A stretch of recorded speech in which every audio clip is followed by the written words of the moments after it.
কাদের ভাই জি এটা আত্মজিরে দেখতেছি এটা আপনি খেতে দিছিলেন? দিছিলাম। এটা দেওয়ার পরে কি কোনো ঘাস উঠছে? না গাছ উঠছে না আপনি কয় কাটা জমিন আপনি? ভাই 23 কাটা জমি লাগছে। 23 কাটা জমিন 23 কাটা জমিনের মধ্যে এটা ব্যবহার করছেন? হ্যাঁ করছি হ্যাঁ, করছি। এটির মধ্যে কি ঘাস উঠছে? না অনহইডি তো দেয়া যাইতেছে না গাছ উঠছে। ঘাস ওঠে নাই নাকি?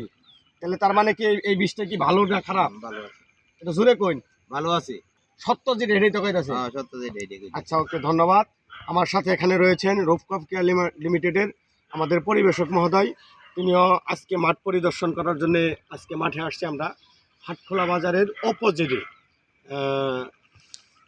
আবু আব্বাস ভাইয়ের রিডিলারিংয়ের মাধ্যমে যিনি আমরা আবু আব্বাস ভাইকে আমরা রিডিলারিং করি, সেই ক্ষেত আজকে পরিদর্শন করতে আসছিলাম। সেই ক্ষেত পরিদর্শন করে আলহামদুলিল্লাহ আমরা 100% রেজাল্ট পেয়েছি। 5 শতভাগ রেজাল্ট দিয়েছি। ধন্যবাদ সকলকে। আসসালামু আলাইকুম।